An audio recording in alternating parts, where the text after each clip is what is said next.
Patindi ng patindi ang away ni na Mystica at ni Rose Martan. Kung maalala natin, nagsimula ito nung bigyan ni Rose Martan si Diwata ng mga regalo. Kasama na rito yung sinasabing bahay at cash na 1 million at iba pang mga produkto na nagkakahalaga rin ng milyon-milyon. Total yata is around 5 million. Pero para kay Mystica, lahat ito ay mga peke. Kumbaga, for the show lang ito, for the content. At hindi naniniwala si Mystica na totoong pera yung talagang ibinigay ni Rosemar kay Diwata. Ayon kay Mystica, ang lahat ng ito ay para lang sa content at palabas lang. Sinasabi rin ni Mystica na hindi naman pala totoong house and lot ang ibinigay ni Rosemar kay Diwata kung hindi isang parang singliit na kubeta lang ang ibinigay ni Rosemar.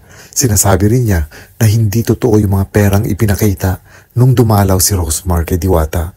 Ayon kay Mystica, yung kunwaring 1 million daw na ibinigay ni Rosemar kay Diwata ay pinalitan ng mga produkto ni Rosemar na kung saan pwedeng maibenta ito ni Diwata. So ibig sabihin ni Mystica, instead na pera yung binigay, ay kinonvert ito into products ni Rose Martan. Nilin lang daw ni Diwata at ni Rose Martan ang mga tao at pinaniwalang binigyan na siya ng milyong-milyong pera at house and lot. Tinatawag ding aw-aw ni Mystica itong si Rose Martan. Ibig sabihin nito, puro kahol lang. Kumbaga, puro kuda lang ang ginagawa ni Rosemar. Pero kulang naman ito sa gawa at hindi totoo yung kanyang mga pinapakitang kayamanan. Para kay Mystica, peke raw yung mga pera ni Rosemar, pati na rin yung mga kotse na pinapakita ni Rosemar. Lahat daw ito ay puro peke at panlilin lang para makakuha ng maraming mga followers at makakuha rin ng maraming customer sa kanyang business. Tinatawag din niyang papampam si Rose Martan. Kung maalala natin, unang ginamit ni Diwata itong salitang papampam sa kanya na kung saan tinawag niyang papampam itong si Mystica.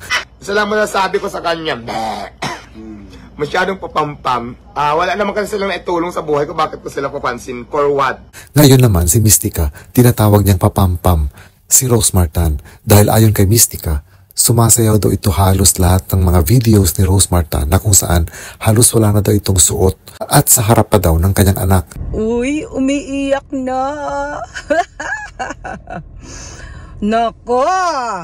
Ayan, si Iyakin. Talagang umiiyak at umaaray na at nananakot na marami daw siyang bangbang. Nako. Kung marami kang bangbang iha, at hindi ka lang aw-aw ng aw-aw dyan, talagang ipakita mo at iputok mo. Puro lang naman talagang aw-aw at wala kaming nakikita tulad ng walang proof na talagang yung 1 million mo talagang napunta sa bangko ni ni Diwata. Wala talaga, puro mga paputok na walang laman. Sa bagay, Rosemar lang ang pinakamalakas ng ng putok. Ayan, bumili na kayo ng ng para sa kilikili power. Marami siya dyan, loaded talaga siya dyan. Alright, marami daw siyang bala. O di putok mo. Sa bagay, araw-araw ka namang pumuputok.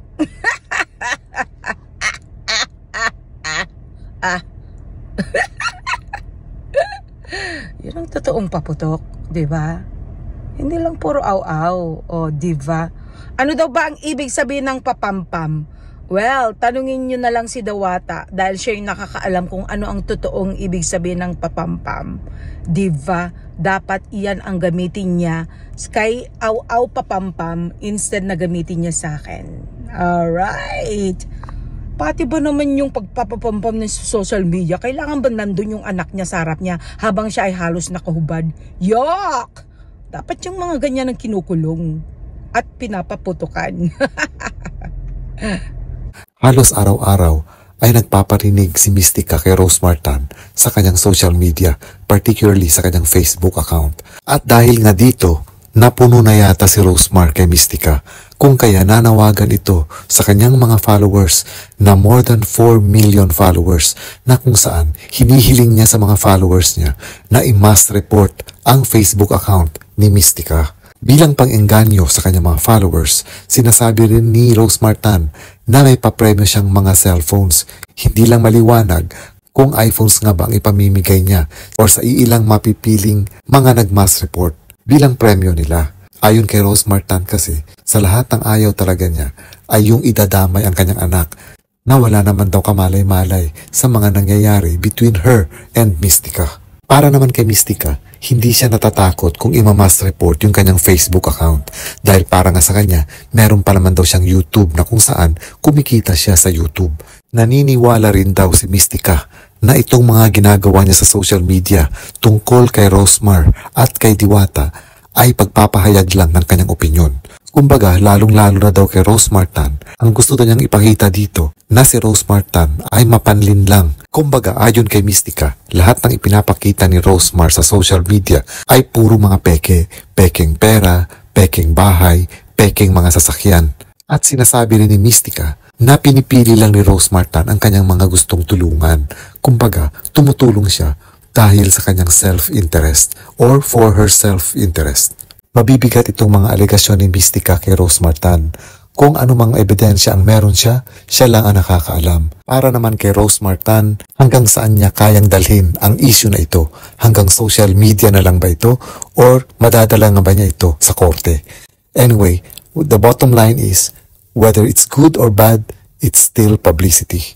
Pero sana rin matigil na ito and instead, magtulungan na lang. Kumbaga, mas maganda kasi yung nakikita natin sa ating mga Facebook, sa ating mga social media, ay yung mga pagmamahalan, pagtutulungan, at pag-encourage sa bawat isa. Bilang mga influencers, mas importante na nakaka-influence sila ng mabuti sa mga followers nila. And at the same time, nakapagbigay sila ng inspirasyon sa mga followers nila. And let's hope na sana matigil na nga itong bangayan ni na Mystica, Rose Martan at Diwata dahil at the end of the day, wala ring mananalo. Lahat sila ay talo. Lahat sila ay talo dito. So mas maganda kung titingnan na lang nila, hindi lang sila pati tayo, ang brighter side of life.